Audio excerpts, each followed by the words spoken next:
you in general. Hey, Tom, nice to see you, my friend. I see we're live streaming. Now I'm going to get you in this Clubhouse room. Let's see.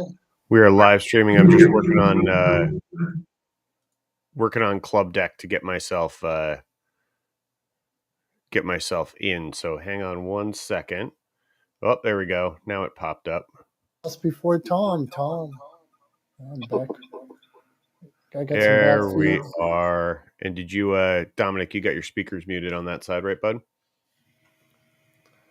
Let's see here. I think I sound better. Go on here. Hey, Marcella, Michael, Tom, I think we're good to go here.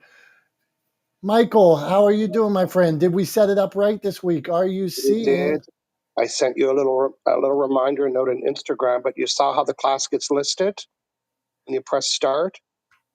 But as a sidebar, it only puts it on there like 15 minutes before. So if you checked a day before, you wouldn't see it under that start event button. But you figured it out. And now people that put on the notify button are showing up. Look at that. Within 2 minutes. Good work. Hey, well, we appreciate the compliments and we appreciate you, one, coming in here when you do and dropping knowledge, sharing tips. Like last week, I screwed up. We just created a club. Me and Tom went weeks and weeks and weeks without having a club. And we were like, well, what's the point? And then Michael came on one day and said, well, the main point is it's an additional way to notify people that you have a room on a certain day. So we did start this club. It's not branded under my name or Tom's name or anything like that. Just a place where people can hang out and talk Clubhouse, podcasting, publishing, and social media. Tom, what do you got going on, my friend? Oh man, so many things. I'm having a lot of fun. Playing with and creating content out of this live stream that we do every week. So if anybody's been following me on my different social media channels and Dom, who I've been tagging in a lot of these posts, because obviously this is a collaboration. He and I sort of host this forum, but really I think of it as a forum more than more than a presentation or anything like that. Our goal here is to create a space for people to ask questions and share their wisdom with a broader community. And so, yeah, I've just been having a lot of fun creating content out of this live stream, sharing that content around, trying to reach a broader audience, bring more people into the fold, so that we can create a bigger community of people that are supporting each other and pushing each other in a positive direction, right? Which I know is sort of near and dear to your heart, with your brand Motivation Champs. Positivity and motivation drives everything you do. And, I just want to get on that train. Who doesn't want to ride that ride, right? So that's what I'm doing, man. Hey, man. Well, I'm thrilled to be on the motivational ride. I have this thought process of surrounding myself with people who inspire, people who lift up, people that are making a difference. And really, I was in the corporate world. I sold pharmaceuticals. I did business insurance for a decade. And I want to live in a world of difference makers, of positivity.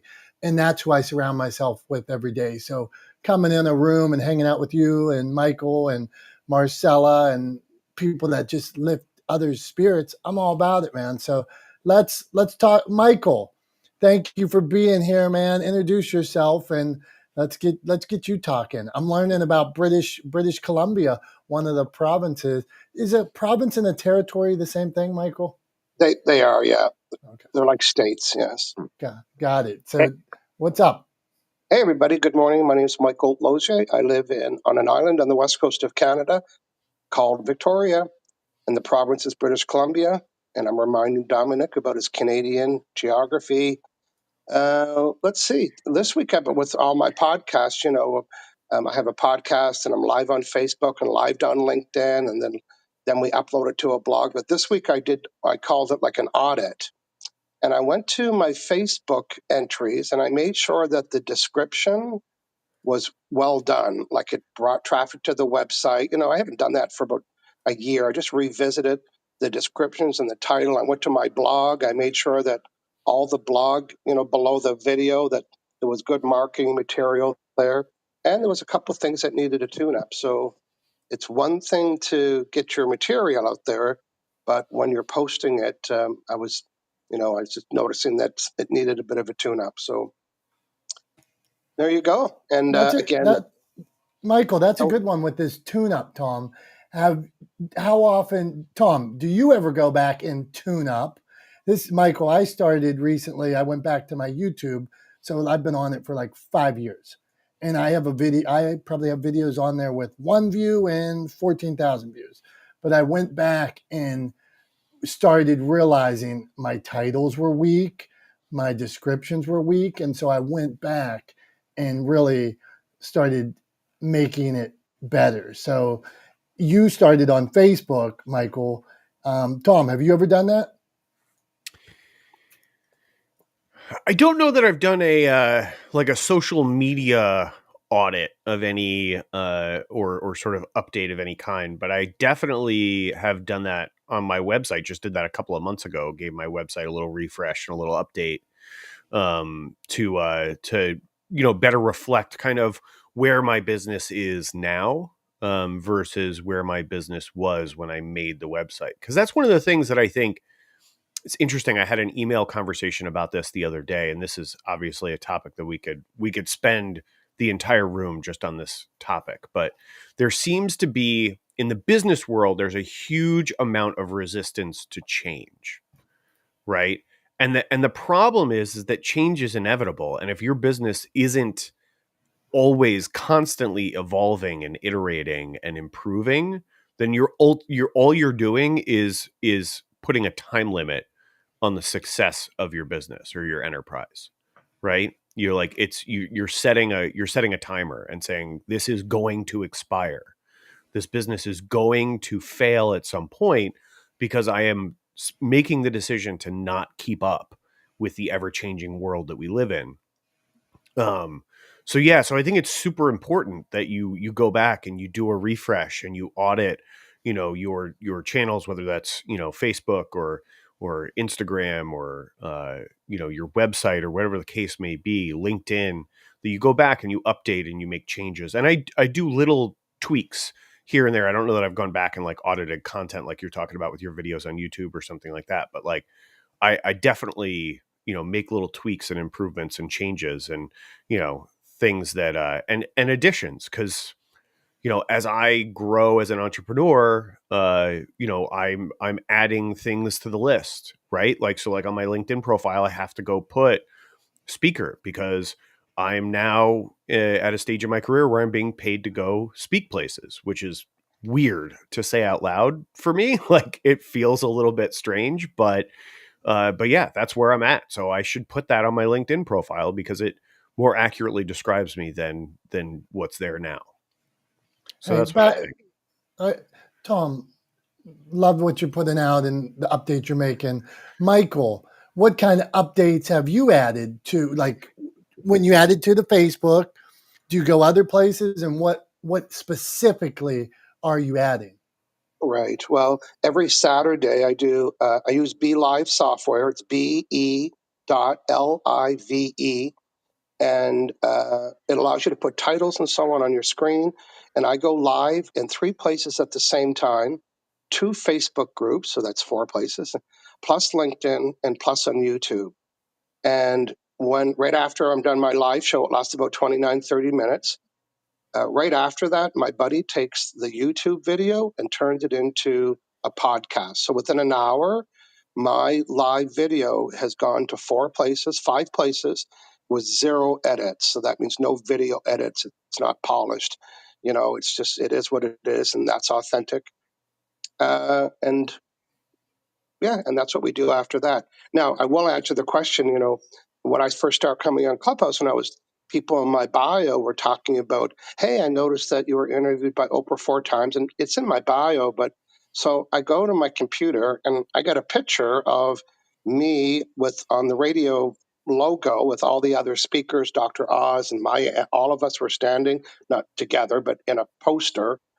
And after 12 years, I never posted that picture. So It's now on my LinkedIn profile, and it got more likes than the picture with my mother and I, because that always gets a lot of likes. So again, time to refresh and thinking, well, what do I want to make important on my profile on LinkedIn and so on. But so 2 points there.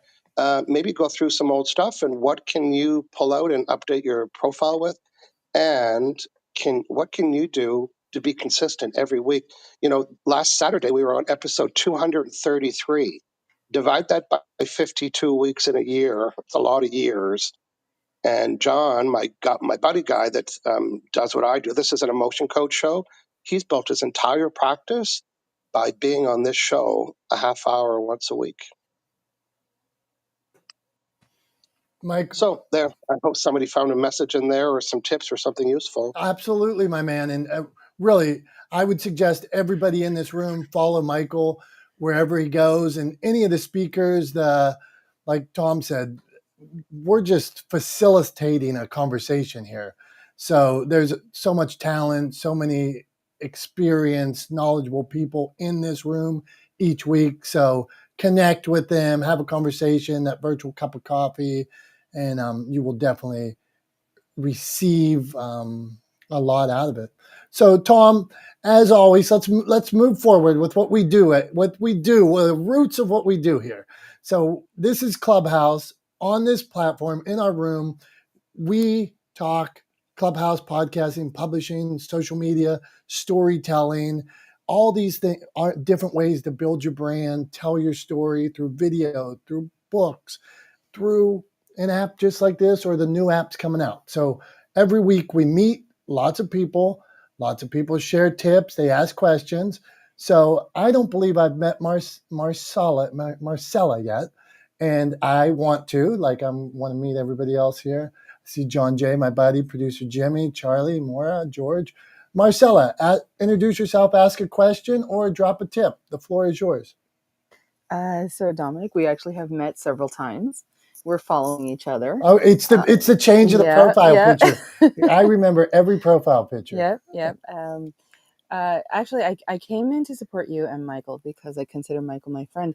Michael has helped me quite a bit, and every time he's in a room, I take notes because he drops the gems, as people like to say. I think the one thing that I take away from any conversation with him is consistency. It's constantly renewing yourself and renewing, like he said earlier, look at everything and refresh it. But Michael has this way of being consistent about things. And that's the one thing that I am learning. So I do a podcast.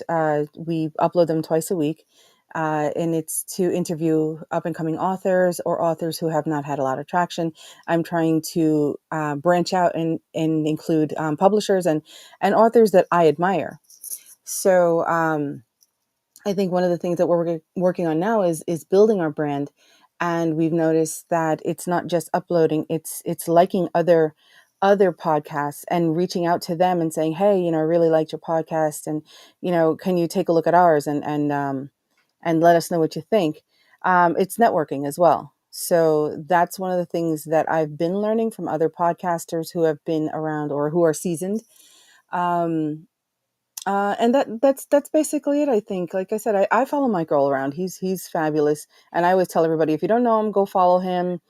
And if you want me to make an introduction, I'll see if he's free, and I will introduce you. So that's it, Michael. I love you. I'm here to support. Thanks, Dominick. Marcella, thank you for sharing that. And Tom, it impresses to me the thought of, what if you had one good friend? What if you had two good friends? What if you had this network of 5 people, 10 people that you believed in, that supported you?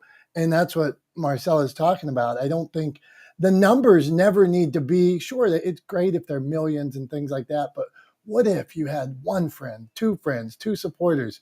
What do you think about that theory, Tom? Yeah, I mean, I think what Marcella is basically saying, the sort of subtext of what she's saying there about Michael, is that Michael has built a community of trust around his brand, around his work, right? And Marcella is essentially saying, I trust Michael. Michael has delivered consistently for me over time, and that consistency has built trust. And so I will come here to support Michael, to listen to what Michael has to say, because he always shows up and he always delivers, right? This is something I talk about I talk about with my clients when I talk about creating content on a consistent basis, doing episodic, value-driven content for your audience through my legendeering strategy. Is because it will build trust with your community over time, right? And the sort of analogy I use is, I remember when I was between 10 and 12 years old. I don't remember exactly how old I was, but between 10 and 12 years old, my parents started leaving me home alone. And at first it was for an hour here or there, right? And they set expectations when they left me home alone. They said, here's what we expect, right? You are allowed to do this. You are not allowed to do that, right? They set boundaries and expectations, and then they left for an hour or so. And then they came back and the house was still standing and I was still alive. And so they did it again, right? And they left for 2 hours, and they left for 4 hours. And then eventually they left me at home alone for the whole day by myself, right? And it was because I had demonstrated to them consistently that I could be trusted. And that's exactly the same thing that you can do if you consistently show up for your community, if you consistently deliver value to them, and if you consistently create content. Like, my medium is through video primarily, but that consistency over time builds trust. And that's what Michael has been successful in doing. And I think Marcella being here and talking about Michael the way she did is proof of that. So that's what I took out of that conversation. And I think it's super cool that Marcella feels that way about Michael, and that they have that relationship, because at the end of the day, isn't that the goal, right? Don't you want to have those kinds of relationships with people in your orbit that are built on trust, that are built on mutual appreciation? I mean, it sounds like a good deal to me. Well said, Tom. I want to introduce you guys to one of the most consistent people there is. The next guy around, and it's John Jay. And John, I actually showed my wife one of your posts this morning. So here's somebody that you meet him, then he comes on, he gives tips and things like that. I've talked to him on Saturdays before.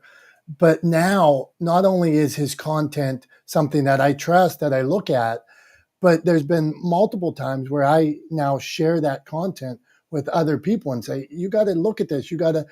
John shared something about an Uber driver a few weeks ago, an Uber driver in a community near mine. And he had this article long before a lot of people around here did. And today it was, which is interesting, Tom, the article that he shared today was about video. And in this case, the police had used a video. And I think by having video, in this case, it exonerated an officer for something that maybe had there been no video, you might think, maybe something that in this case he did was wrong, but the video actually told a different story.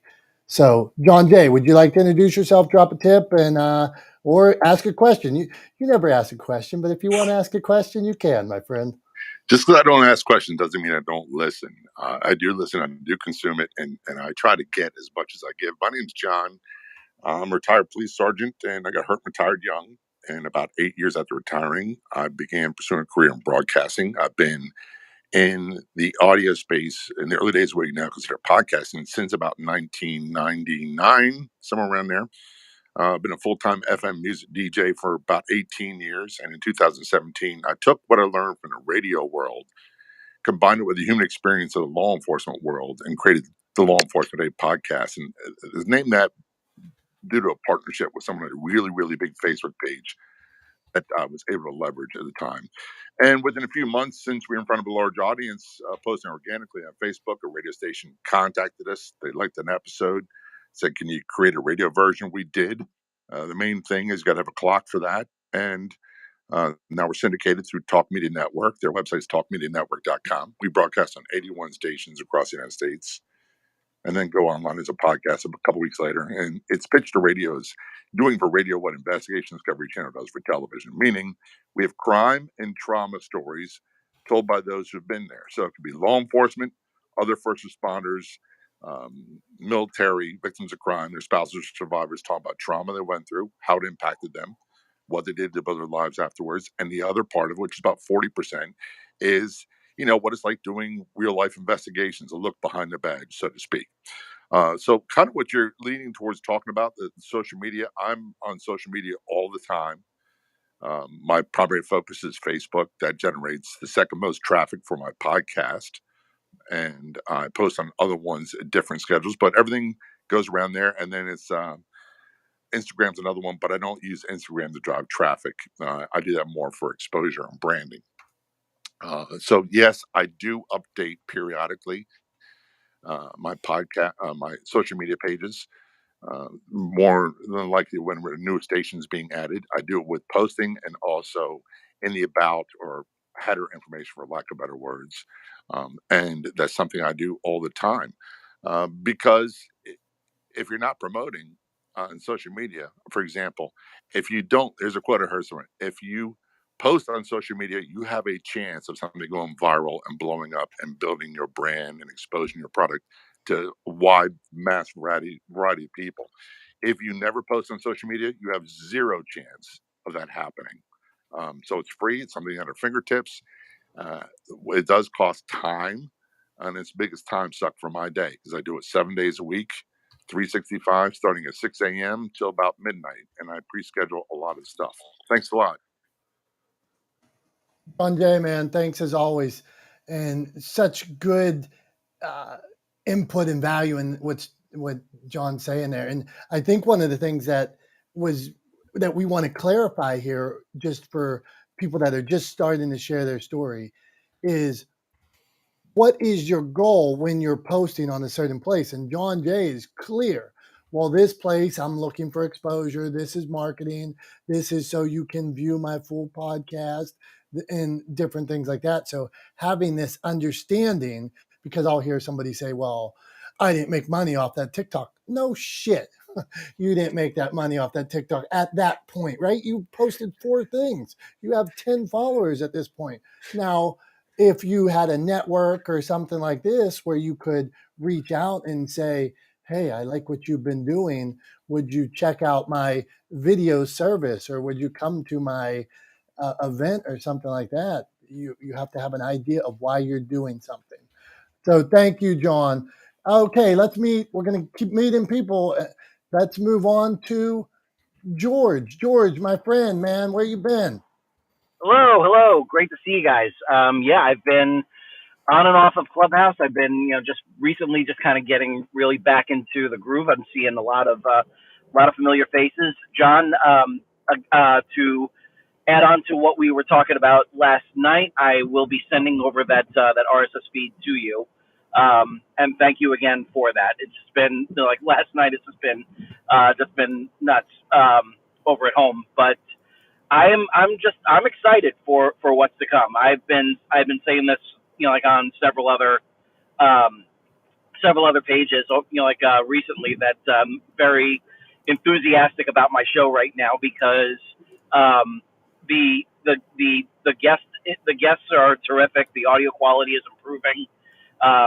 Feels like there's like a stronger sense of direction, especially now that I have like some mini series chunks set up over the next several months. And for May, I'm going to be highlighting some podcasts. And what's funny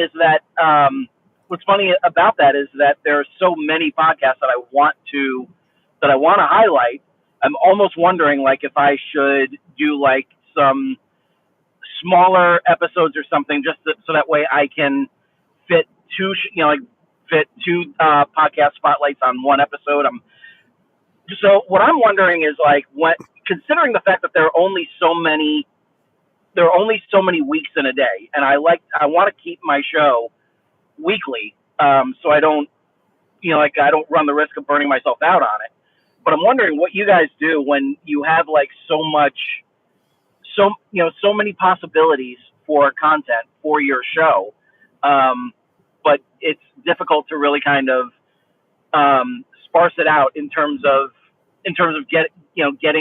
being able to accommodate everyone that you believe should be accommodated. Obviously, you can't accommodate everyone, But I'm curious to see like what you guys do when you have like so many opportunities ahead of you, but there's only so much time you can work with for your show.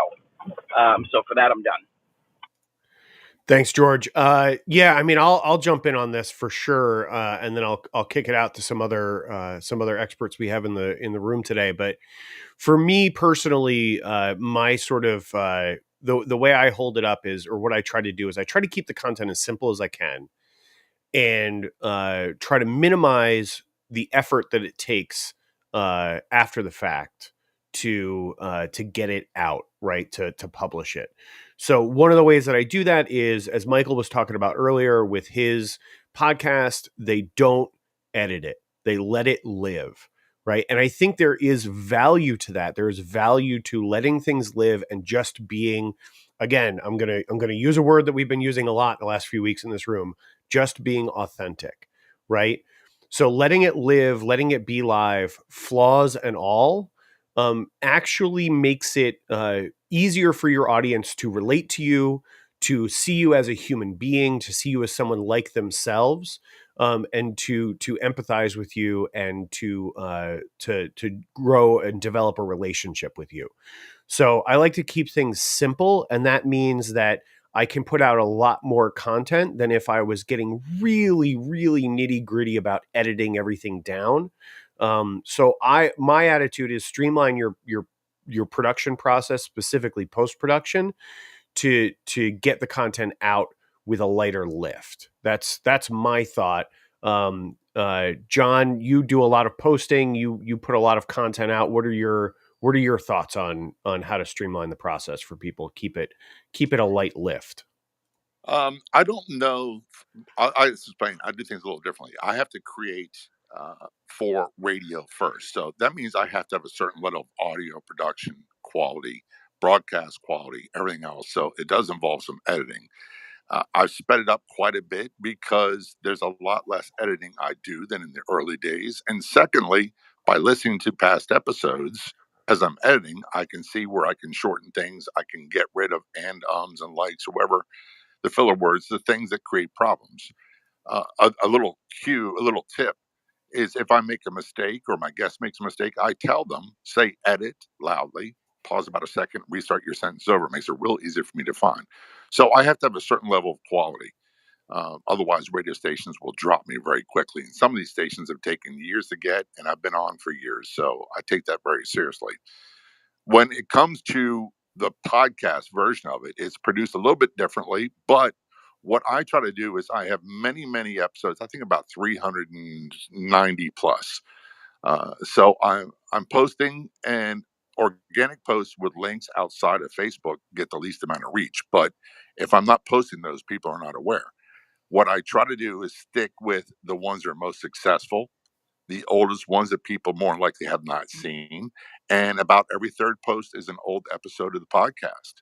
And what I really focus on is those that produce the most listens, rather than put out ones that promote, takes me the same amount of time, rather than post something that produces zero results that no one seems to be interested in. And I'm exaggerating, but it takes me the same amount of time as to put up one that gets great results every time I put it up. So what I do is I look at my statistics, my analytics, see which ones are being downloaded the most, being listened to the most, being listened to the longest, getting the most engagement on social media, and focus on those. And that's what I do. Thanks.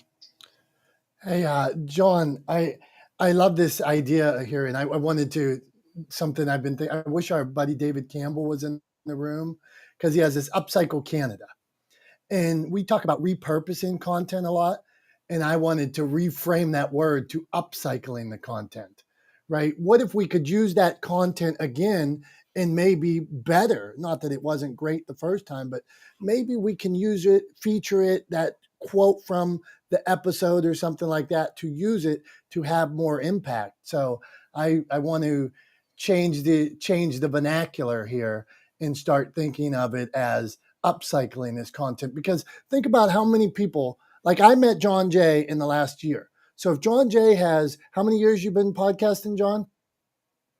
Since 2017. And This I know month it's makes 5 years. okay, and I know it's traditional radio. So here's a guy that's been on radio for 5 years. I've known him 1 year. I told you earlier that I like his content. I'm now showing my wife his content. If he shared something from, think about how simple this is. If he shared something from 5 years ago, tomorrow that he believes in, it's the facts are I never saw it before because I only met him 1 year ago. Think how many people each of us has met in the last year, in the last 2 years that don't know. That don't know my friend Tom here was nominated for multiple Emmys, that don't know that I wrote 10 books or whatever it is, that don't know that you have shows, that don't know what Marcella's up to, don't know that all the great things producer Jimmy's up to. Speaking of which, Tom, you made a video about producer Jimmy, so you can introduce her. I didn't make a video about producer Jemmy. So I made I made a video where I highlighted a misstep in her speech that producer Jemmy made, which led to me making a misstep in my speech that she rightly corrected me on, which I thought was funny and I wanted to share. But then I also just yesterday put out a video of something that producer Jimmy shared in this room last week that I thought was important for people to hear and couldn't come from my mouth. It had to come from hers. And so I wanted to share that out with the world beyond Clubhouse and beyond this live stream. So that's what I did. But I think producer Jemmy is she's here every week. She's an amazing part of this community and somebody that has a ton to offer. So the floor is yours. Our friend producer Jemmy, share a tip, drop some knowledge, let us know what you got going on. Oh my goodness. Thank you guys so much. Y'all are just too kind, honestly too kind. And I haven't had a chance to see the video yet, Tom, so I'm going to have to go check it out, but I appreciate so much that my Jimmy, words. I want to pause here for a second. Mhm. The video of you talking, sharing a bit of your story is fantastic. You opening up and just talking about looking fear in the eye and saying, I will accept this no more. And my love for motivation, Tom nailed it and you nailed it. So continue, producer Jimmy. Oh my gosh. But the fact that my words can be taken and extended out and shared with beyond my intention is so humbling. And I appreciate that so much. So thank you so much for sharing that. That means a lot to me. So I want to share something. I'll try to make it brief because I want to look at the idea of revisiting what the content that you've put out there from a slightly different lens. I'm going to share it from the perspective of what I'm considering right now. So if you may have heard before that prior to being a podcast producer, I was a web designer and developer, among many other things. Well, my website for my business is something that I built from scratch. I built it myself, and every iteration thus far has been by my hand. Well, I've realized in the last maybe 6 months or so that the website's still great. The website does what it was intended to do, but there's now more that I need it to do. All the services that we offer and have always offered are still represented there. However, there's a lot that's missing and I need to refresh it. And what's missing is all the things that I have built in the last maybe year, courses, classes. The weird thing, I think it was Tom that was mentioning how weird it is to feel like to call yourself any kind of influencer or something like that. But people have been reaching out to me for my own personal brand to be part of something. So it's been really interesting. And I know that I need to lean into that. And so my intention now is to try to go into my website in the next week or so and make sure that the homepage especially and the navigation of the menu really makes it easy for people to find what I want them to find. And here's why I'm highlighting this. It's because if you're building a brand, and like has been said in this room already, that brand should and needs to evolve over time. You should grow. So as you're growing, the content that you're putting out there needs to be updated as well. New headshots, new this, new that. But for me right now, that means revamping my website to more clearly draw in the kind of opportunities I'm looking for now. So for what it's worth, I hope that helps. Just that's what was on my mind is I need to revamp my website to more clearly show some of the things that aren't because I've added them to the website, but it's been like hodgepodge. Okay, I'll create a landing page and I'll stick it here. I'll create a landing page, I'll stick it there. So there's only so far that can go before you need to actually make it clean and revisit it. So if you're listening to this with your mind on your social media, same thing, your Instagram grid, let it evolve as you evolve or whatever else that you're putting out there. So I hope that helps. Thank you so much. You guys are awesome. I always appreciate being in your space. I'm complete. Producer Jimmy, me and Tom are fans. We may start a fan club. We might invite you. We just might just invite everybody else and honor her. What do you think, Tom? Yeah, I mean, I think I think we're in the early stages of building a community here around through this room and this space that we create every week for people to come on and share their stories and share their wisdom and ask questions and get answers and no doubt in my mind that producer Jemmy is a core and key component, key member of that community, and so we are always happy to see her smiling face in her profile picture jump into the Clubhouse room and be a part of the conversation. So yeah, I'm in. I'm a fan for And sure. I will tell you, I finally accomplished. I reached out to producer Jimmy via Instagram. My favorite, my creepiest thing that I like to do. Is it creepy? I don't know. I actually like to call people in their DMs, and their face pops up. Producer Jimmy answered. I think I watched her cook dinner or whatever she was doing when I interrupted her day, but she was super sweet, and her smile was as genuine when I saw her face to face as it is on that little thumbnail picture there. So thank you, Jimmy. Thank you guys both. And I appreciate you. Dominick, that call made my day. So I appreciate it. Okay, thank you. Okay, somebody that makes my day a lot is Charlie. Charlie, what do you got going on? Charlie is like, Tom, Charlie is like an onion because there's so many layers to him, and I keep finding more layers all the time. But there's got to be a better term than an onion. If anybody has that, you can write in the comments or flash your mic. I need a better term for something with layers that is not an onion, right? I don't, because it's pleasant when I find out these new Cake. layers. He's a slice of cake. He is a slice of cake because each bite is more enjoyable than the next. So Charlie, you're up. Now you have to live up to that introduction. Good morning, everybody. I like to say I'm a work in progress.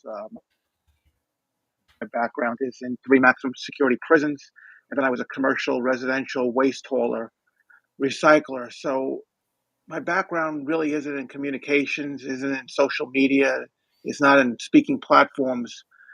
But I learned how to do some of this rather quickly when I rescued a dog that became famous, Star the dog. If you don't know her story, she's on Wikipedia. She's a dog that was shot and came back to life.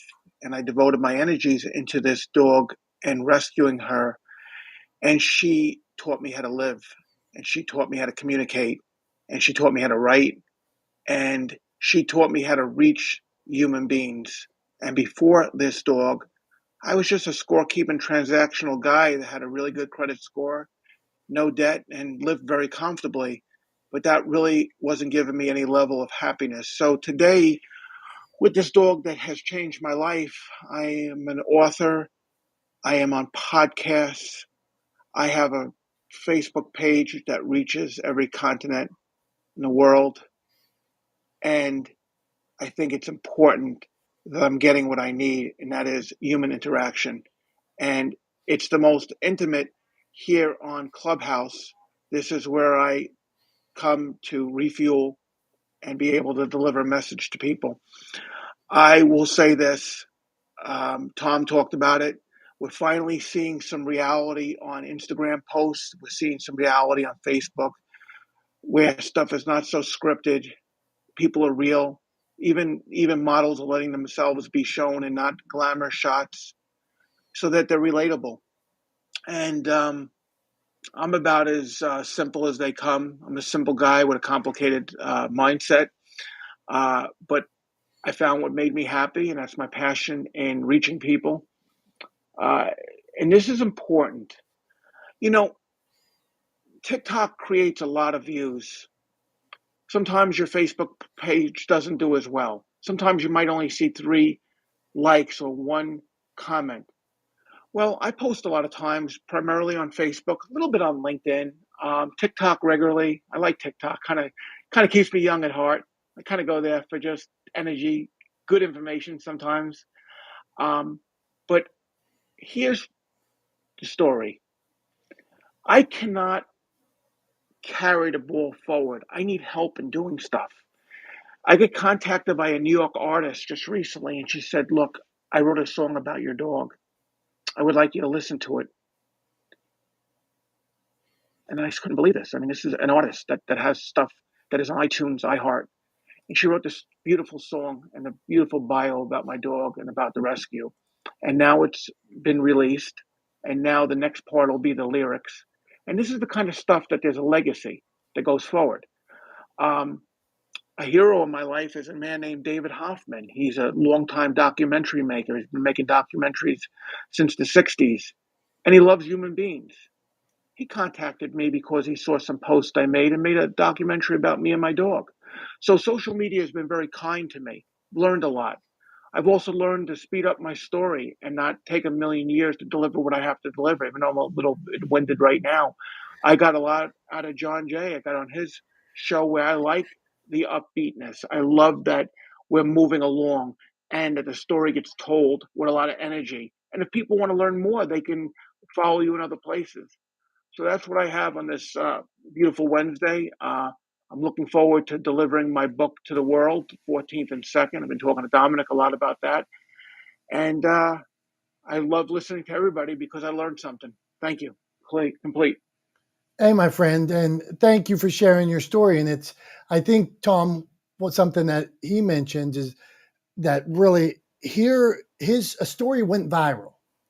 A story was told, and now he opens up and he uses his story to tell his life story and impact people through the life that he's had, this exciting, unique life. But it was a moment in time captured in many different ways, and then all of a sudden it goes viral, and now he's using that to impact people, right? Create that ripple, make a difference. So Tom, something we were talking about earlier, and I'm not going to talk about this to be political or anything like this, but we were talking before we got on, like the importance of storytelling, and how in Ukraine, Zelensky himself has used his camera to change perception, and now we're seeing where, like, maybe in some parts of the world the press isn't free and things like that, but they're able to show actually what's going on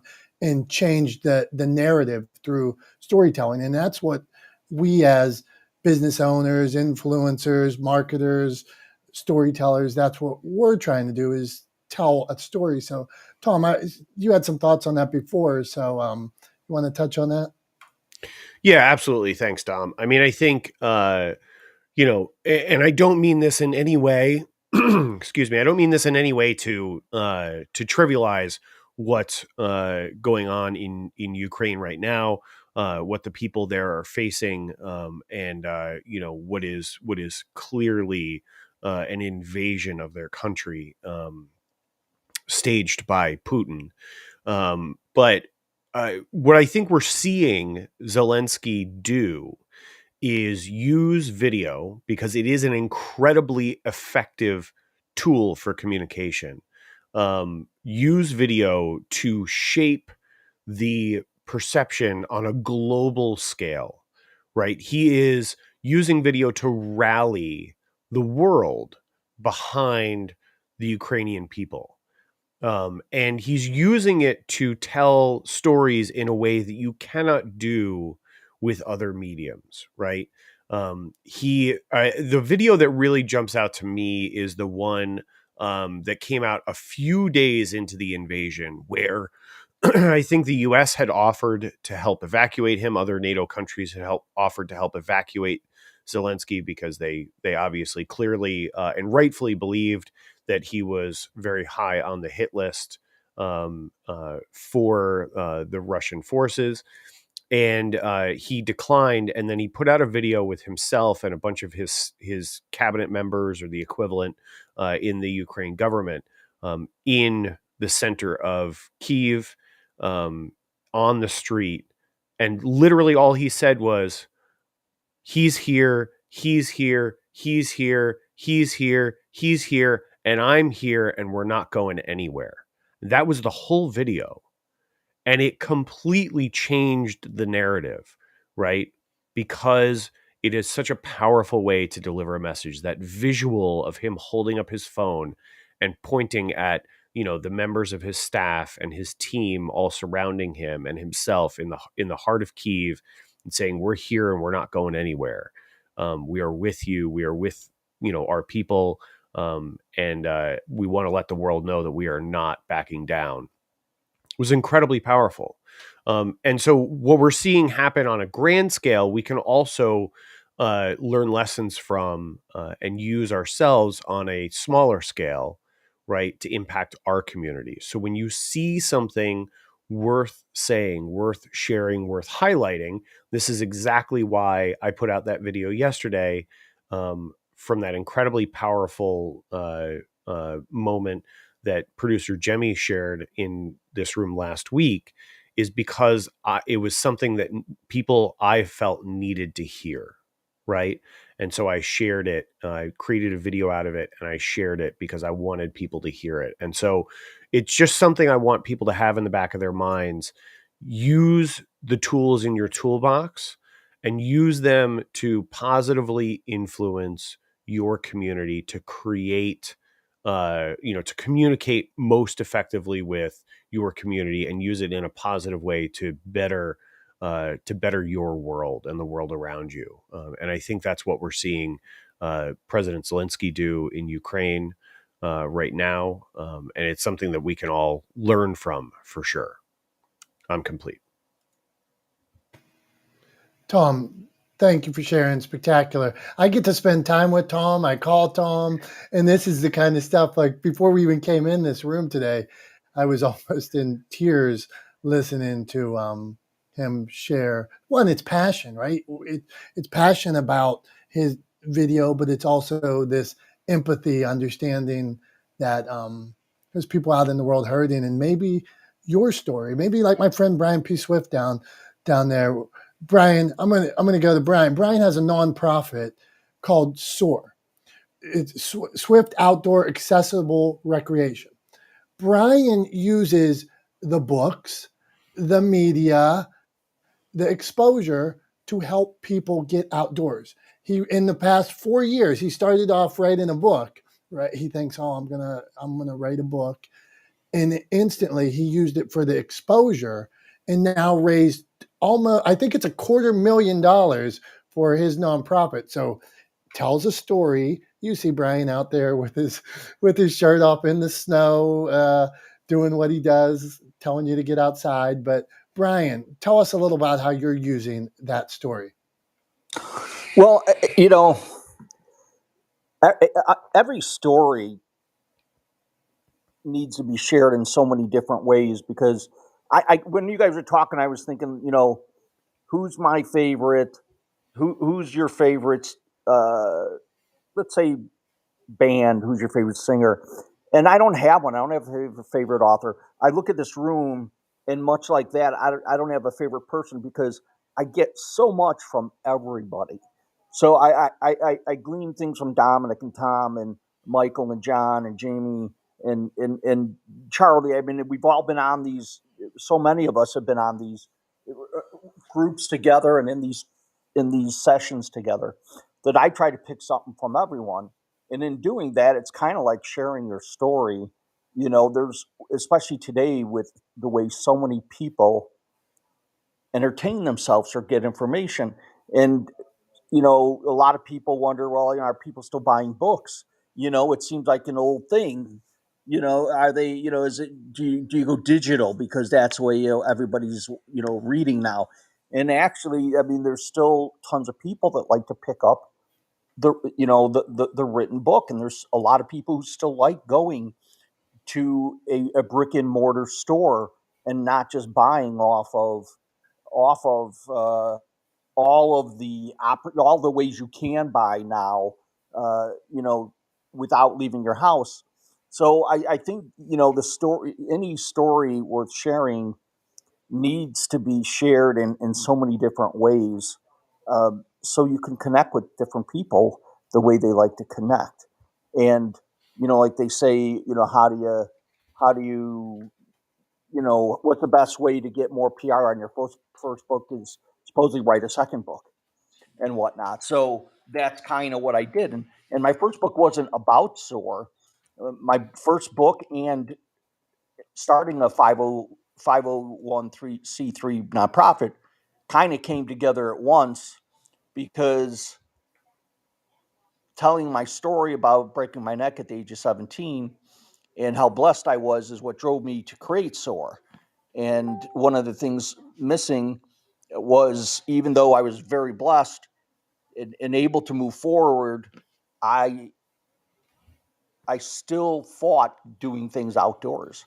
And as time went on and I was able to do more things outdoors, I thought, this is something that I've been blessed to be able to do. I need to help other people be able to get those experiences back, because being outdoors is, not just physically therapeutic, it's mentally, it's spiritually, it's emotionally therapeutic.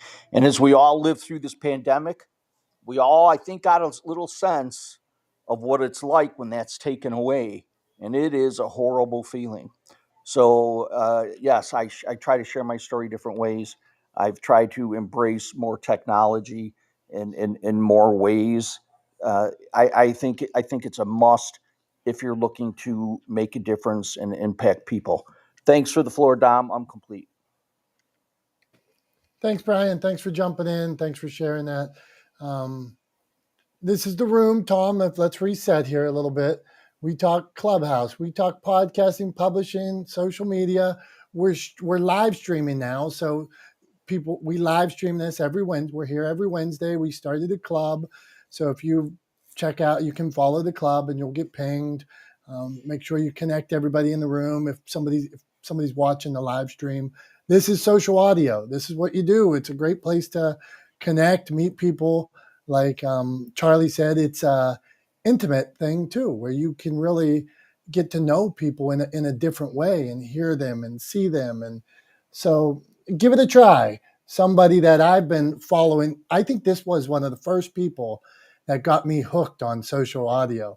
And that's Johnny, man. Johnny is fire on all things. And he is a great storyteller. And I say that because he's entertaining. He tells a story. He's consistent. I know when I spend my 30 seconds and tap on Johnny, I'm going to get value. So, Johnny, man, share a tip or ask a question. The floor is yours, my friend. Hey there, friends and foes. Good morning, multiverse. My name is John Pike. I'm the prophet of pop culture, but you can call me Johnny. And I am a multidiscipline storyologist. I'm an actor, singer, magician, published author, comic book artist, and broadcaster. I'm the host of the podcast Back of the Cereal Box, and I tell stories. I entertain the world one story at a time, one audience at a time. And so a tip or a trick or, man, what? I don't know. Okay, Johnny, here's one. I'm going to give it, because something you do so well. How do you do it all? You're on like 60 platforms. You're killing it. Well, no, okay. So first of all, that might seem that way, but that's not true. I'm on 2 platforms and Clubhouse. Now, I'm on Facebook. I'm on Instagram. Well, I guess YouTube counts, but here's how I do it all. I am very, very intentional about my time budget. I create a time budget for every day, for every hour of the day. And I assign every hour a name. And the only thing I do in that hour is what is assigned by name to that hour. And if I don't complete something in that time frame, and it might be 30 minutes, it might be an hour, it might be 2 hours, it depends on what it is. But if I don't complete everything that I have on my plate in that time budget allotted slot, it gets carried over to the next day, because we're not putting anyone on the moon. We're not doing brain surgery. Nobody's life is on the line. So I give myself grace to carry things over to the next day, and it gets put on the next day's time budget. Conversely, if I finish something early, I don't move on to the next thing in the time budget immediately. I will use that extra time to reset, to just rest. And, sometimes I just sit there and think about what I've just accomplished. And I budget time to create, I budget time to market, I budget time to rest, I budget time to do nothing, I budget time to be entertained, I budget time to spend time with my family. And you put on your time budget the things that are important to you and the things that you have priority for. And if they're not important to you, they don't belong on your time budget. And that's how I get so much done. And that's my tip of the day. I'm Johnny. Ta-da! I think I just want to jump in real quick, Dom. I think that really kind of, Johnny's calling it a time budget. To me, what springs to mind is, I have sort of a to-do list, right? I think a lot of people have a to-do list, right? And I think the trap that a lot of people fall into with their to-do lists is they expect to be able to cross everything off of that list. And that is unrealistic, right? My to-do list is an evolving document that I am always adding to and always crossing off. So like, just because you never get to the end of the to-do list doesn't mean you're not accomplishing things, right? So crossing something off the to-do list is an accomplishment. Don't feel like you have to complete the to-do list. I think not completing the to-do list, having more things to add to the list all the time, growing what you're doing, the influence that you're having, the impact that you're having on your community, means that you're doing something right. So don't worry about completing the to-do list. Just make sure you are consistently crossing things off.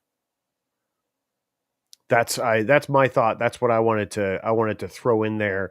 Hopefully that rings for other folks here. I like the idea of the time budget that Johnny was talking about. I know people that are hyper scheduled, that works for them, where they literally have every day scheduled out in 15-minute increments, because it gives them order, right? And helps them make sense of their day. So that might work for some people, but it doesn't work for everybody. So the trick is finding what works for you. For me, what works is having this sort of never-ending to-do list that I'm constantly adding to and constantly crossing things off of. That's what works for me. It's like, it's a circular list. It just, the content changes over time, but it's always there, right? It's a daily practice. So that's what works for me. So I think it's just a matter of committing to finding what works for you, and then pursuing that, right? Finding something that works and refining it over time, right? Iterate that process. Don't say I'm gonna schedule every day into 15-minute increments and then just do that and then ultimately give up on it because it doesn't really work for you, right? Try it, see how it works. Maybe 30-minute increments work better for you, right? Maybe you do 3 15-minute increments that are laser focused and then one 15-minute increment out of every hour that is sort of free time, where you get up, you stretch your legs, you allow yourself to breathe. That's something that's important for me. I get up and walk away from my desk, periodically throughout the day just to clear my head and refocus myself, because that's what works for me. So find what works for you and then commit to it. That's my advice, and hopefully that'll help for some of the folks here. What do you think, Dom? How do you structure your day? What's your version of a time budget? As I just got beeped by somebody. Hey, I consider it, I think it's either Stephen Covey or Franklin Covey.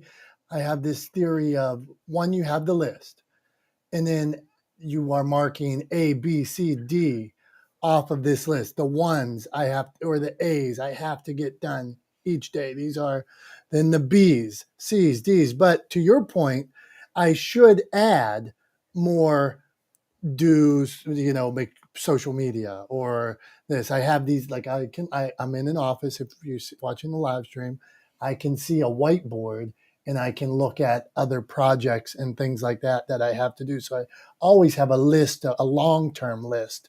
But maybe if I added that to my ABCs, Ds, and then said long-term projects, and then those daily things that are just habit now, like the 20 times I post on social a day, those are habits, and it's ingrained that I know at 6, 9, noon, 3, 6, 9, that there's posts coming out at those times that I'm scheduling at certain times, because those are harder times for me to post at.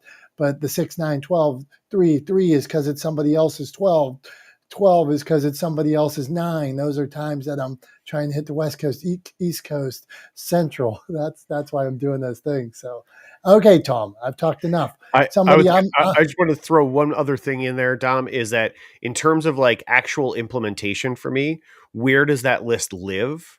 Right? That list lives in my Google Calendar, right? So like my Google Calendar is kind of like my Bible, right? If it is not on that calendar, it does not exist.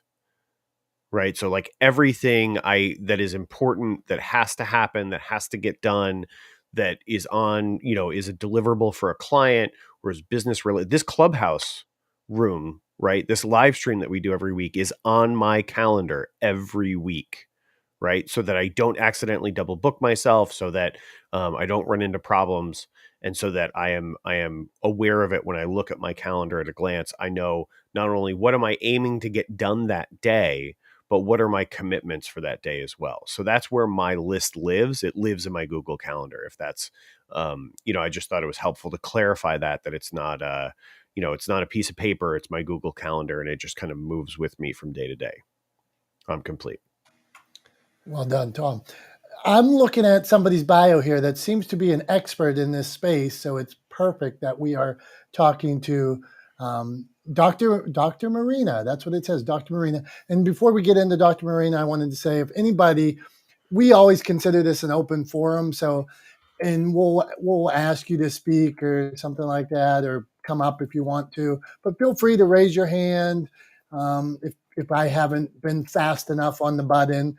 Today I see Clubhouse added a conversation here, so I've been answering some stuff in there. So if I'm not, and Tom's answering questions on the live stream. So sometimes we drop the ball. We can't do it all. But Dr. Marina, thank you for being here. Share a tip, ask a question. Wow. Thank you, Dominic, for inviting me. Very gracious of you. I was following Michael. Michael is the Canadian author who published a book that is really a tool for humanity, especially now. And I think out of the many lessons I learned from his teaching, mind your vibes stays with me. And if I would have amnesia, I think I would remember that. Mind your vibes. It's simply because, yes, we are in a storytelling business, and yes, there are so many forms of of sharing a story and understanding the power of the story and relating. Actually, the recent reports showing that actually when you listen to somebody's story you relate to, that is not only just an emotional connection that you create, but it's a physical connection because the brain paths are changing. So I'm not going to go into that. I'm going to refer to what Tom said and stayed with me.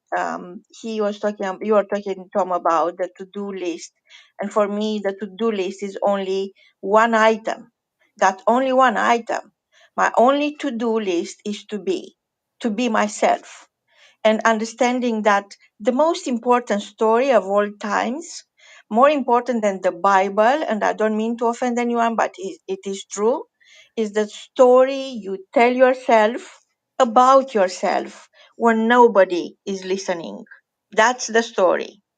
And coming back to Michael Rosier and how much he impacted me, along with another couple of million of readers and active fans he created in his lifetime, is is I think is coming down to understanding that your story is yours and you decide what to do with your story. You share it or not, it's a personal choice. But in reality, your story belongs to the world. Your story belongs to the world. And somebody mentioned the Ukrainian president and how he changed the narrative. And it is fair to say that media is a double-edged sword, and media has the power to change minds and hearts and through storytelling. However, what the gunpowder did for the war, the printing press has done for the mind. And look at the mess we are in. So this is why I'm inviting everyone to become a journalist. My passion is to broadcast your passion. And that should be your passion too, to broadcast your own passion. So sharing your story changes your story and the future. So make no mistake, your story matters. So every month or about there, 8 times a year, we run summits. And this Sunday, we are honoring Michael. We have the first 24-hour positive thinking summit. Starts at 20th of March at 20 GMT London time and ends with a epic address from Michael Rosier on the 21st of March at uh, 2021 GMT. So I don't know, come along, grace the stage. You have to register to be on the summit stage because it's to honor the speakers. And unless you register, you can't speak. You can speak to all our rooms, in all our rooms before that, but the summit is for the speakers. So it's about time for you to bring out your light, to understand that you have something that absolutely nobody ever could take away from you, and that is your own light. Learning to walk tall into your life is not about you, is about the people who are waiting for you, is about you borrowing, lending your light to somebody else's dark hour. And look around us. There is somebody right now out there who needs you badly. What are you going to do? Are you going to shy away? Or are you going to change the narrative, the only story that matters, and understand that your story is not only going to change your story, but somebody else's future? So thank you so much, Dominic. Truly grateful for being here. Dr. Marina, thank you. A positivity summit. You have to follow her, check it out.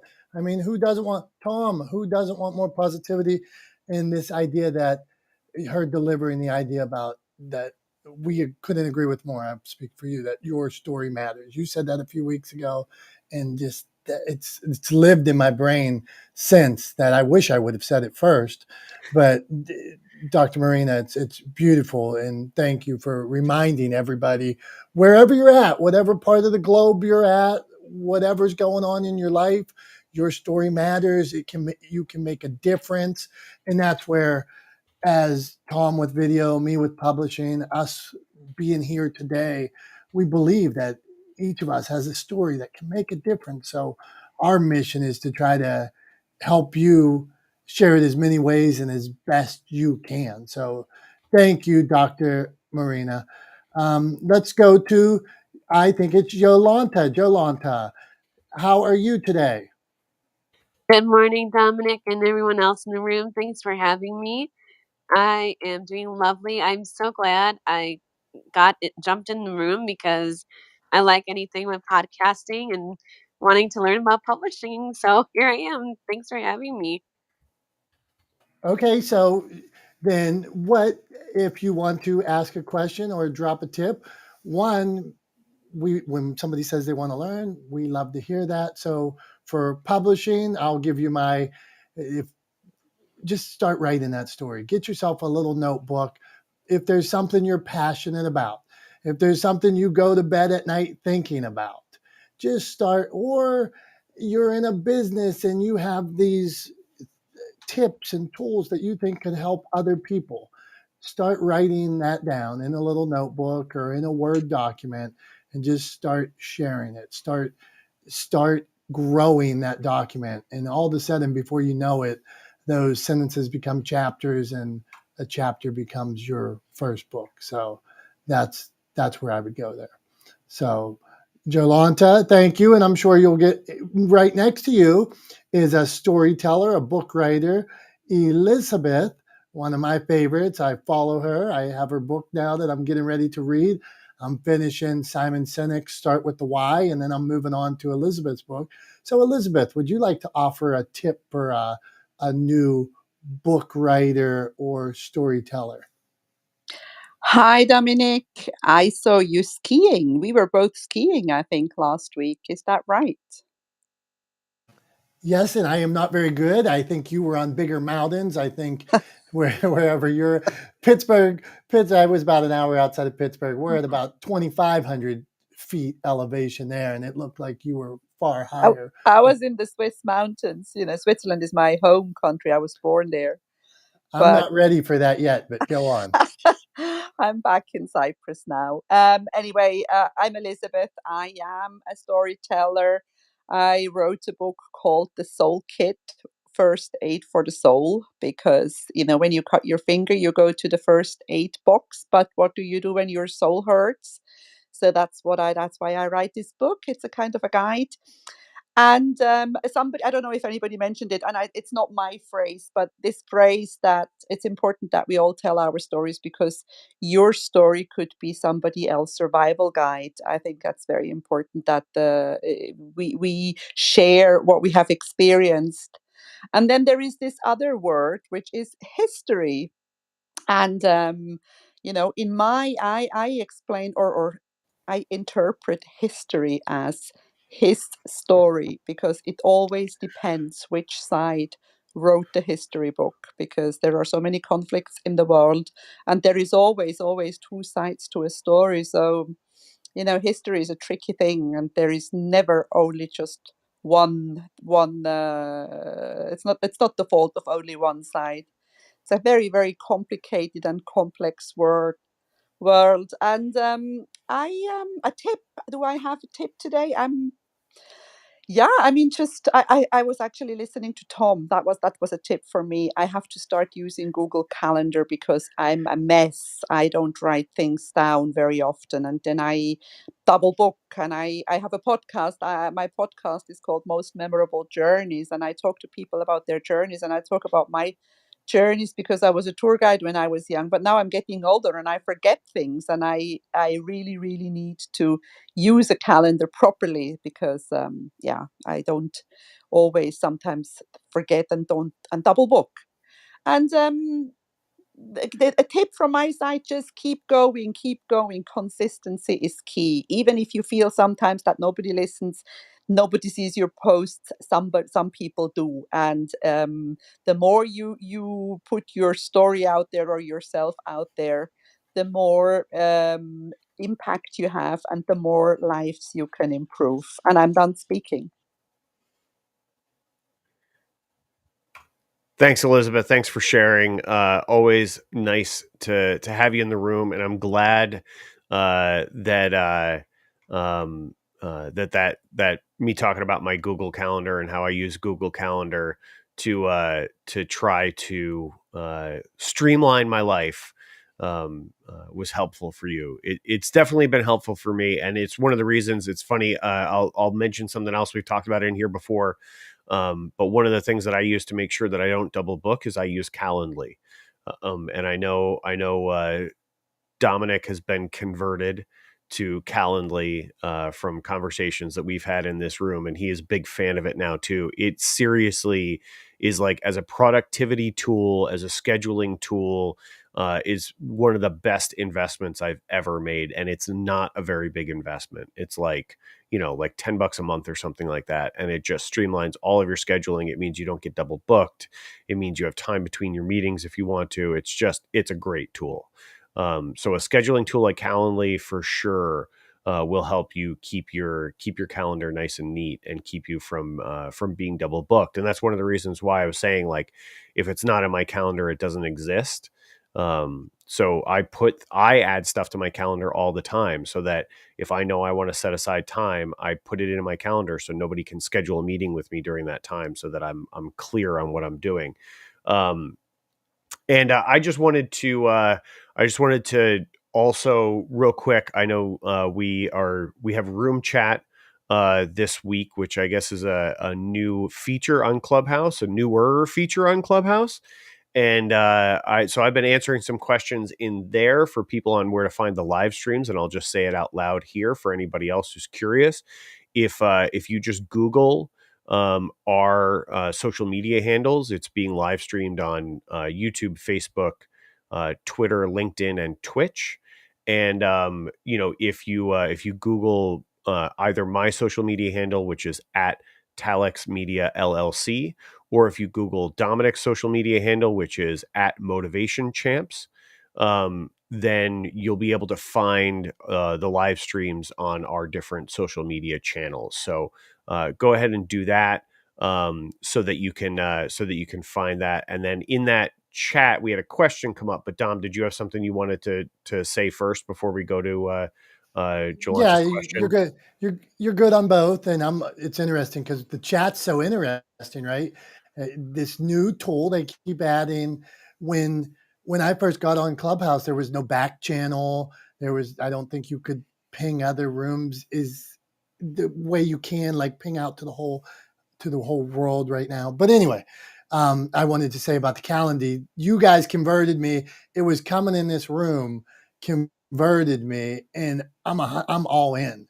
And even times where now to my wife, I'm like, could you just send me a calendar? Could you get on and no, I don't mean to be not romantic there, but I or bet she what's the loves right that. I word? bet she loves that. Yeah, like, I don't know. The kids have a dentist appointment. I don't know, right? Because now I'm living by this calendar. And Elizabeth, one thing that I will say, and Brian, this calendar is so good when you're dealing with people in different time zones. It eliminates the issue of time zone, where before I'd have 5 emails. I hate wasted time. I do a lot of things. I have zero time to waste time. So when you start seeing the futility of 5 messages going back and forth, well, is that this time zone? Is that this time? Are we talking Central? It's a waste of my time for $10, $12 a month, whatever that is. I fixed it with Calendly. Tom, they should sponsor us here because we're doing a good job for them. But Tom is right, and I should add more of my to do into my Calendly as well. I have my meetings in my Calendly, and I'm starting to even schedule booking time because later in the week I'm working on my creative endeavors more. So I've started to schedule that into my calendar. But even more, like I told my wife, I need to know about the dentist appointments. Or why, Tom, why don't I know when we're going on vacation? She told me 50 times. I asked her, I'm like, please tell me again, but if I put it on my calendar, that's what I'm doing. By next week, it will be on my calendar. And then you said we had a question, so you go back to that. Yeah, and I'm not 100% sure that I'm pronouncing her name correctly, so please, please, please correct me if I am wrong. Jolanta in the room chat was asking a question. She said she has a question about postings. She didn't ask the question. She just said she had a question about posting. So wanted to give her the floor to ask that question, see if we could get some answers for her. So Jolanta, the floor is yours. What's your question about posting? Thanks so much, Tom. I appreciate. I didn't get a chance to share my story as well, so I just wanted to back up a little bit. I just started my podcast, and I am looking for ways. I think Dominick or Tom or someone may have mentioned it, or Johnny may have earlier about reaching my own audience because I distribute via iHeartRadio, Google Play, and Amazon now. I don't know why Apple Podcasts is being a pain in my butt, but I'm trying to sign up for their service too uh, to get found on there. So I guess my question is just about how do you go about putting on a really good production for your show? Because I've done 3 episodes now, and it's a learning opportunity for me. So I am coming off out of the film world, and I used to do photography and film for quite a long time, and so I'm entering this podcast world so I can teach people. That's what I really want to use my podcast for. And so I'm just looking for ways where I can either reach other audiences and what platforms have worked for other people. Like, I know someone mentioned LinkedIn on here, or where do you post and where do you get the most success? So I'm probably reiterating something that was said, but I just want to find out where do you guys see your most success for your shows and stuff. Thank you so much for the floor. Absolutely, absolutely. And I think there's producer Jemmy, I'm sure, has some really, really clear, concise advice for you. So I'm going to go to her in 1 second. I just wanted to say that unfortunately, my answer is it depends. And that's often my answer because I don't believe in sort of one size fits all methodologies. So it depends on who your ideal audience is, who you're trying to reach, and kind of where those folks tend to spend a lot of time online.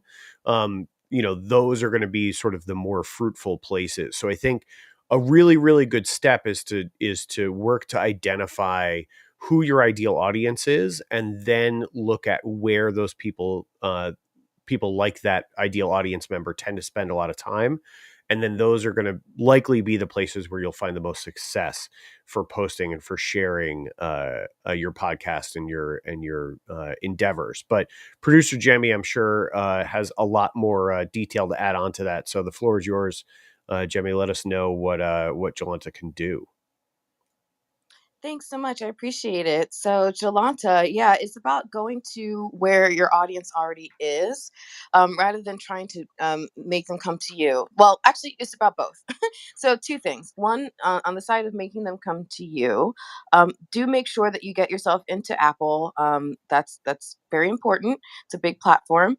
And then also, if you have a website that you can build, and every time you post an episode release an episode, post it to your website. So over time, that website will create kind of a magnet for people to find you. Um, but also going to where people already are who are looking for your kind of content is the absolute key. So that works in a couple of different ways. It's also first off, it's by platform. So if you have a show that is more business related, then LinkedIn makes sense. More tech related, than maybe Reddit, and more social than perhaps Facebook. More visual arts than perhaps Instagram. So kind of going where your audience is number one. And then once you're in the right kind of media platform, then it's finding the right kind of spaces in the in those platforms. So drilling down even further. So for example, let's say your answer is Facebook. And John's brilliant at this, by the way. So definitely want to follow John with the blue frame. So on Facebook, you can find another Facebook pages that are attracting the audience that you want to attract to your show. And go into those Facebook pages. And John has another whole nother piece of advice on this, but I'll stick to mine. Go into those Facebook pages and engage in the conversations that they're having. And don't promote your show. Okay, that'll probably get you kicked out. But share the same value. So if someone asks a question, or if the page asks a question, then engage on that. If someone asks the page a question, or group, whatever it is, a question, then engage with them. So doing that, it can also be, so it's online. It can also be in real life as the world is opening up. Looking for perhaps a local meetup group or something like that, where you know that people who are interested in your kind of content are gonna go, or creating it yourself, even creating your own club, your own group. And speaking of clubs, sorry, I'm laughing. I just accidentally scared the crap out of my cat. Speaking of clubs, here on Clubhouse is a fantastic place to find your potential audience, because there are a lot of rooms here that are on specific subject matters. So go into those rooms and engage in those conversations as well. So, I have 2 different shows, one that's more on business side, one that, sorry about that, I got a call. So I have 2 different shows, one that's more on the business side, one that's more on podcasting tips. So I tend to go into those spaces because I know not only do I just love talking about that stuff, otherwise why would I have a podcast about it, but also because I know that that's going to help attract the people to my show who I want to be attracted to my show. So I hope all of that helps, Jolanta. And that's it. I'm complete. Thanks, producer Jemmy. Really appreciate that insight. One of the things, Jolanta, I just wanted to add on to that is I saw you also posted in the chat that you're having trouble with Apple. So I'm gonna tell you right now what I did for my podcast. This is not an endorsement of one service over another. But I used Buzzsprout is the platform that I chose. There's a whole variety of other platforms out there, so I would encourage you to research. But one of the great things about using a platform or a hosting service like Buzzsprout is they do all the hard work for you. They get your podcast listed on Apple. They get your podcast listed on Spotify and Stitcher and Google Play and all the places that you want your podcast listed. So they do all that heavy lift.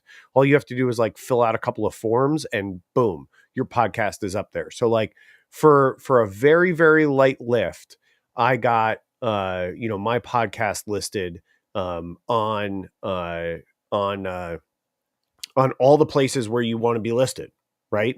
For a very light lift. Now, it cost a couple of bucks, but well worth it, I think, to be able to get in front of the audience and make my podcast super, super easy to find. That same platform, excuse me, that same platform also allowed me to easily share my podcast on my website, right? To create a stream on my website. So I think make sure you pick a platform, a hosting platform for your podcast, and use one. My best advice for that is to use one that will take the stress and the strain and the difficulty out of getting your podcast listed. So I would definitely encourage you to do that. They're not very expensive. They're a couple bucks a month. And I think it's well worth the investment. So with that, I think we are, Jolanta, if you're complete, let us know. If not, if you have other questions, I'm sure you can reach out to one of us or to producer Jemmy. She's always, I don't want to speak for her, but she often extends people reaching out. So use that back channel, reach out to folks and ask questions. I hope that helps you here today. And then I think up next. Oh, go ahead, Jolanta. Did you have something to add? Yeah, I want to say thanks so much, Tom and producer Jamie. I will be reaching out to either of you or Dominick or anybody here on the stage. I think where I'm stuck is trying to figure out what my show or what part of my show that does well, because I do more the motivational side and I also do business growth. So that's kind of where I probably need to figure out where I really want to be, who I really want to reach, my own audience. And yeah, Jamie, you said some things that really resonated with me. So I'll be I'll be in touch. Thanks so much, you guys. Appreciate it. Thanks, guys. And I didn't want to just disappear, but I have to go open my room. But I just wanted to say thank you so much for having me. It's been wonderful. As always, love your space. Thank you, guys. I'll see you next time. Thank you. We're in that fan club, the producer Jimmy fan club. So we're starting it. Okay, next up we have one of my friends, a guy that just is really a giver. This is Ben. He says failure beside him, but he wears that failure as a badge of courage, a badge of honor. We fail in life. We don't always get the results, but we pick ourselves back up, fall down 7, stand up 8, and this is a guy doing that. So, Ben, share a tip with us, ask a question. The floor is yours, my friend.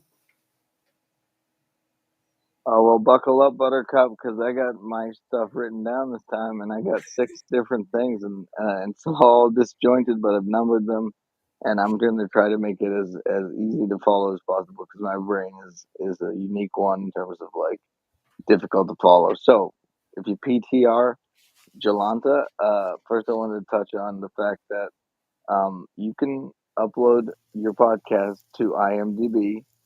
A lot of people know this, and IMDb has a very high page authority. So once you put your podcast in IMDb, you get your episodes uploaded to it. You link your website to it. You put your tagline of your podcast in it. You do all sorts of stuff like that. Then once Google picks up on it, if you PTR my picture, you can see if you Google without quotes on it or anything, who's the world's number one failure? You got to write number sign 1.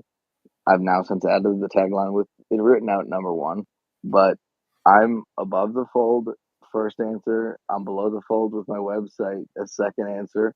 And this is a weird goal that I've wanted to have to be to be the answer to this. No one's Googling this, so it doesn't really matter to be to be this answer. But I want like Alexa to answer this when someone asks it, who's the world's number one failure, because I think it'd just be hilarious. So I created a resource, a free resource that I can't even make money off of. And honestly, it hurts me every time a podcaster uses it because I lose my first mover advantage. But audiolink.com, and you can follow my in-depth how-to guide for how to do it for podcasts, or you can go follow IMDb's thing. But it was really difficult for me to do it, so I created a how-to guide myself for doing it. And the amount of SEO boost you get is just insane. So I just wanted to mention that to you because it's something you probably hadn't thought of, and also it's a differentiating factor. You can offer it to your guests. You can say, hey, by the way, being on this podcast, you're gonna get onto IMDb, and you're gonna have like things that you can use that as an offering that most other podcasts don't do because they don't even know you can do it at this moment. So that's number 1. Sorry, this is 6, guys. So I'm gonna really try to go through this quickly. Number 2, Hey, Apple Podcast. Ben, you better, you might, if you've been puffing, I want all 6. You got, I'm get, not you got pumping. I woke up like 5 seconds before I joined this room. a hangover from puffing last night, which is all right. Okay, give us the 5 more. Give us, make it. Dominic, I told you one time I smoked weed, and you're like, every time it must be high Yeah, as see, hell because he's that's, always see, everywhere. that's how superficial I am. I'm like, yeah, must have been smoking. It's the ADHD for sure. That's really what it is. All I right, promise. get through the next 5, All right, man. I'm going. I'm rushing Sum through. them up. Ready? Go Stop on, go interrupting on. me, Dom. I can't do Focus. this. How am I supposed to focus? Okay, anyways, Apple Podcasts, pushing it out quicker. If you have more podcasts and you release them more frequently, it will update it 15 minutes later instead of waiting like 2 hours until the next day to push it out. And Apple Podcasts is the number one where people consume it. So you don't want to be late on there because you don't want to not be able to promote your thing because it hasn't hit Apple Podcasts yet. So that's number 2. Now I'm going to number 3. So lack of video skill. Tom, you look unbelievable on my podcast that I recorded with you, but I look like either a washed out weirdo who can't even figure out like how lighting works, or I look like I'm choking to death and I'm about to die because I'm red.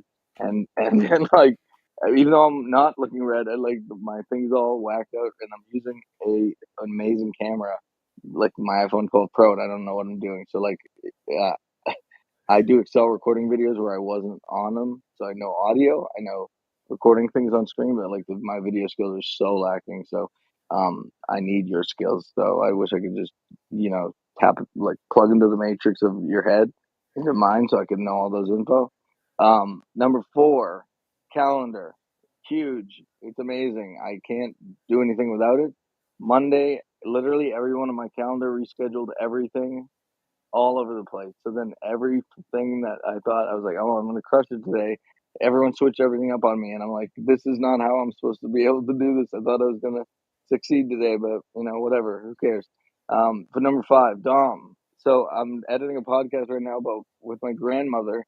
She's 90 years old. It's taken me 6 months of random phone calls with her to come up with enough content that I think I can accurately tell her story, because she has MS and she's 90 years old, and it's MS Awareness Month in March, and it's so difficult to edit, and it reminds me of you and your mother's book, and how difficult that must have been to try to distill the story that is so personal to you and make it sound as good as possible. And then my last thing, which is number 6, is I need a to-don't list, not a to-do list, because there's so many things that suck me in and take all my time away.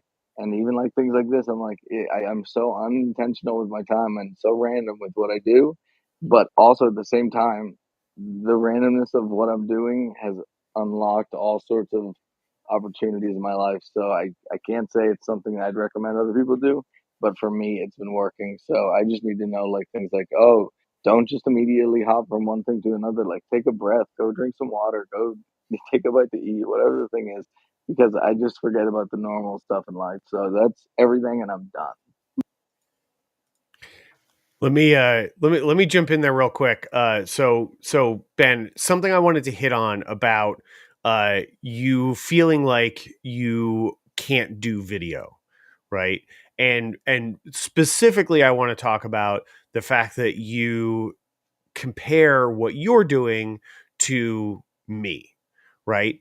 And here's the issue with that, right? I am a video professional, right? This is what I do. This is what I've done for my entire professional life. I have done this for more than 20 years. It is ridiculous for you to compare what you're doing to what I do, right? And I'll give you sort of an analogy in a place where I've struggled with this myself, right? So as some of you know, I am a triathlete, right? So I just did my first Ironman triathlon in September. I'm scheduled to do another one in August. But I am 43 years old, right? So I am not the fastest guy in the world. I am not going to win a race, and I do not compare myself to professional athletes, right? When it comes to triathlon, I'm setting a bar for myself. I set goals for myself. They are realistic based on my ability to perform.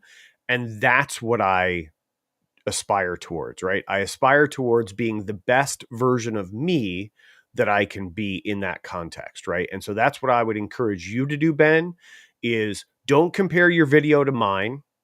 It's like me comparing myself to a pro triathlete, right? Be the best version of yourself on video that you can be.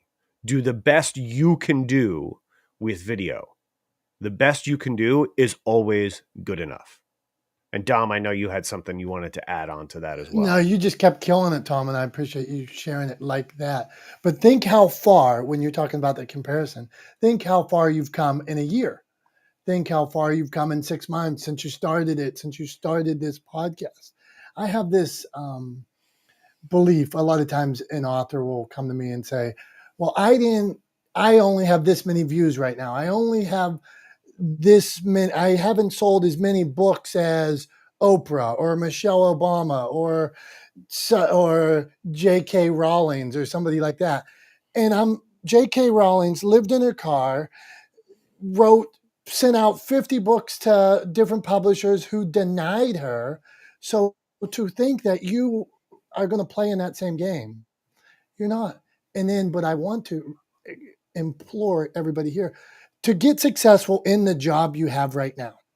You spent time, you practiced the 10,000 hours, you had trials and tribulations, and then it got you to this level of success. Sometimes you can pivot and use that level of success in another business because it gave you expertise, it gave you credibility and things like that. But you still have to put in the time, you still have to put in the work. You don't get to jump the line. There is no line jumping with this, right? Maybe you go viral, maybe that kind of thing happens. Okay. But for the most part, you don't get to jump the line. You have to put in the time, put in the work, put in the 10,000 hours, and then just remember to celebrate those wins along the way and think about how far you came. So, Tom, thank you for letting me jump on that. Ben, go on.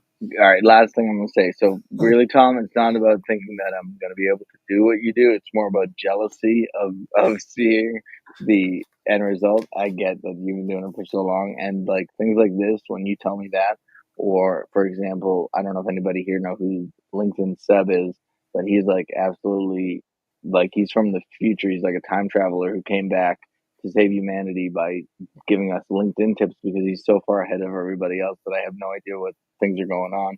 So when you say things like that, or Dom, whatever you just said, it's like it reminds me that my Excel skills are unbelievable and like something that I should be proud of, and but I take it for granted because it's something that I've done for so long.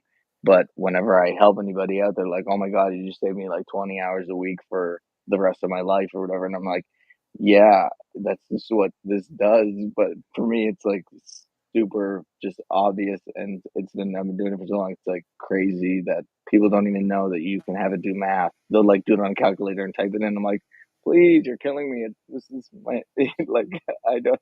I'm struggling to even like not die just seeing how people use the thing. You know. Thank you, Ben. Hey, Tom, go on. Then we're going to get to Elle and Kamara. Go on, Tom. Yeah, absolutely. I just wanted to say, and this was really to kind of follow up to what you were saying, Tom. You talked about the 10,000 hours thing. And, I think 10,000 hours is sort of like what it takes to become probably, I don't know about expert, honestly. I think maybe like, extremely proficient at or really, really good at something. It takes about 10,000 hours. I don't think you're quite there as an expert at 10,000 hours, but like, to put things in perspective, I did like some quick back of the envelope math a while back, and we talked about this. Ben probably has maybe 100, maybe a couple hundred hours of working towards creating video or creating video content.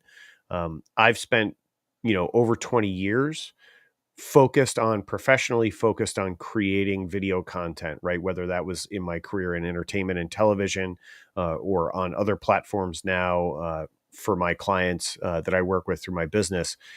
And some quick back of the napkin math puts me over 40,000 hours dedicated to doing this, right? Over 40,000. Right. So the head start is like not even comparable. Right. So just remember where you are and that you are moving forward. Don't compare yourself to people, who have, such a head start that it's unreasonable. Right. It's not a good comparison to make. And it's just going to make you feel bad about what you're doing. Be proud of where you are and continue moving forward. Tom, I want to piggyback on that. That's 10,000 is a number to throw out and say, this is the barrier, right? This is the beginning. I reconnected with my college basketball coach recently, and he saw me talking about the rule of 10,000 or something. And so I just called it the rule of 10,000, right? You could hours. So in this case, I was talking about jump shots, and I said the rule of 10,000. So my coach sent me an email, a message, and he said, I didn't even know he was on social media. He sends me a message. He said, Dominick, I figured out your 10,000. He said, in my case, I think for a basketball player, it should be 10,000 shots a month. And this is what he thought but this number that you can get to, the 10,000, to show there probably is a metric, right? When we're measuring things, to at least realize, okay, yeah, if you have success before that, great, good for you. But if you don't, just start thinking, oh, well, I have to put in the work. You don't get to jump the line.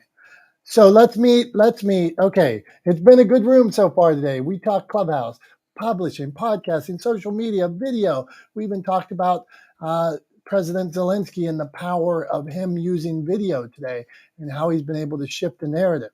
So we have Elle, fly fishing expert. We met her before. I'm interested. I want to fly fish now. Elle, do you have a question or would you like to share a tip today? Hey, good morning, everyone. Well, first of all, I wanted to just say thank you. I got the little notification that you guys were doing this. I was here in a room with you guys last week. I thoroughly enjoyed the conversation, and I actually, Ben, I loved that back and forth. I just always remind myself comparison is the thief of joy, and I really and truly believe that. The moment you start to compare yourself, you're not enjoying, what it is you're doing or appreciating the fact that you're on a journey. I think it is absolutely imperative to be present in the moment and not look around. And I'm going to use myself as an example. Um, I I will be launching my podcast at the end of this week. I'm doing an interview tomorrow with another female angler for my podcast, but it's really easy to compare myself because I have not been fly fishing all of my life, but much of my life. And when you're a female in this world, it's very easy to get intimidated. Imposter syndrome is very real, and that is when I had to stop myself and say, I'm 52 years old. I keep fit so I can keep doing my thing, fly fishing. I don't just fly fish, all things fishing, but that's my real passion. Um, I do feel like it's okay, and that's why we're in this space, in this room. I looked forward to this room this morning to learn and to soak in all of these, you know, tidbits. I have a notepad out. I'm writing shit down. I am on this, and I absolutely love I think in this community in particular, people's willingness to share. I mean, nobody's charging for this. You'd be, you know, paying good money for the information and the free, um, flow of information, the ability to work with people you would never otherwise meet. I've met great people on this app and even a few that I've recently interviewed. And I just basically wanted to say thank you guys for holding this space. I'm here to learn, 100% here to learn. I'm a baby, baby, baby podcaster. So thank you again. Just looking forward to when you guys hold this space. Love hearing that. That's what this is. That's what this is all about. Like that's why it's what I said in the post I put up where I shared producer Jemmy's words of wisdom yesterday. But it's why Dominick and I do this every week is to create a space where people can get what they need and get it in a way that is accessible and is supportive and welcoming. So we absolutely love hearing that sentiment from UL. Just lets us know that we are on track and doing what we've set out to do, and really really appreciate hearing that feedback. So thank you very much. Thanks for being here and thanks for sharing. And that line you dropped, comparison is the thief of joy. That for sure is getting clipped, and we're making a post about that one for sure. That one was gold. So thank you for sharing that. I might change my title to that. Michael Lozer earlier in the room talked about going back and refreshing his content and change and I talked about going back in my YouTube channel and adding different titles and things like that. So we live stream this. Tom shares it with me. I just go in, I change the face because you can do that on YouTube. You'd let you change a different thumbnail picture, but I'm going to add that comparison is the thief of joy to the title of my version of it. So, Elle, thank you. We appreciate when you drop by.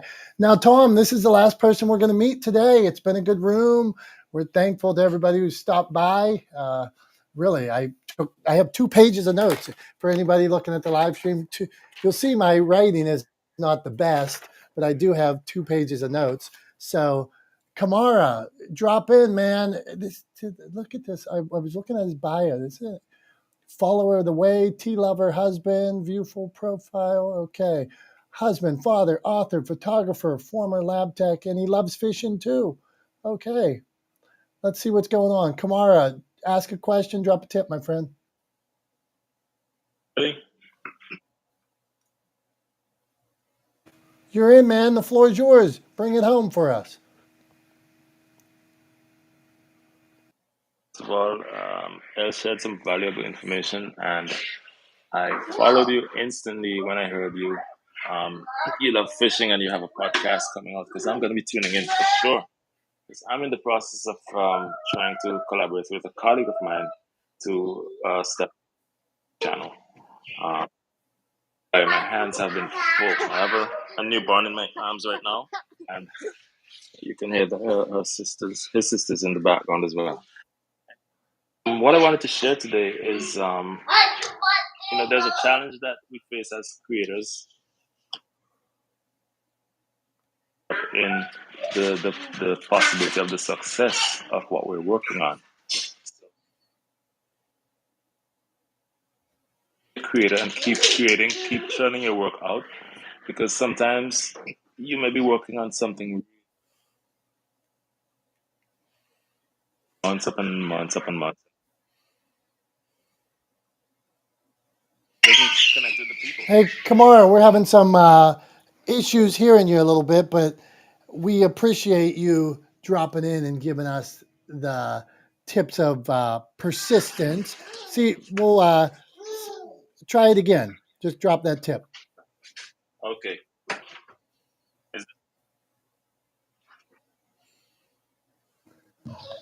Nope, no How is it good. now? Okay, How's it now?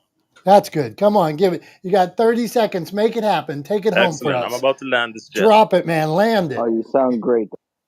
Awesome. So I just want to encourage everyone to just get your work done. Just create what you're creating and just push it out. Don't get caught up in whether it's going to sell or not, because sometimes the products that you spend 3 hours on a random Sunday morning and then you just spit it out, that might be the one that hits compared to the one that you keep obsessing over and you're trying to get it perfect. Don't try to be perfect. Just get it out. Keep doing what you're doing. Just keep creating. Thanks for having me. Kamara, man, thank you. Tom, did he nail that or what? Fought through. This is a perfect example. He had a message to share. He's raising a child while he's doing it. So he's juggling multiple balls, but he brought it home and really, so thanks, man. And I appreciate the tips that you shared and thinking about how many times, how many videos have one view, how many posts have one heart, one like. But if you put out that post because you believed in it, maybe it's a year from now, somebody finds it. And that's the one that creates the ripple. That's the one that sparks. That's the one that gives somebody else those tips where they're able to change their own life, right? Because you knew your why. You were on message when you did it, man. So, Tom, I'm going to leave you like this today. For me, it's we all are on a journey, and you don't owe anybody an explanation on what you're out there doing, right? Go out, do your thing, live your life, share your story, and just be you. So go on, Tom. Take us home, my friend. Thanks, Dom. Yeah, I mean, I 100% agree. I really love the sentiment behind what Kamara was sharing there, and I couldn't agree more with his message. I believe wholeheartedly that what drives what you put out into the world should be the one single question, and that one single question is: does what I'm creating, does what I'm giving provide value to the community that I seek to serve, right? That should be the question. And if the answer to that question is yes, put it up, share it, right? Don't hesitate to put those things out into the world. Content should not be used as a sales tool, right? It is from a business perspective, it is not the job of your content to sell for you. That's your job, right? Your job as the business is to sell, right? The content's job is to add value to your community, to help you build community around your brand, right? And to build trust with your audience, right? So use your content for what it's designed to do. Use your content to add value to the world, and you will ultimately find success through that. That's my golden nugget for this week, so to speak. That's my wrap up. Thank you so much, Kamara, for inspiring that message and for bringing that to the room today. Really appreciate it. Thank you to everybody who came through today, everybody who was in the room, from actually Michael, who was in the room before I even got into the room today. He was in there with Dom. He was so ready and eager to go that he was in there before I got into the room. But really appreciate the community that we are building here. Appreciate all of you being a part of that, and looking to create value for our world and for the community that we seek to serve, and provide a space where people can share their experiences to help others and ask questions to gain knowledge for themselves. That's what we're really here to do every week. So thank you to everybody for being a part of it. Dom, I will leave it to you to close out the room. I'll give you a countdown and everything if you like. So here we go. We're going to close it out. Thank you, everybody, one more time in 5, 4, 3, 2, 1. Adios.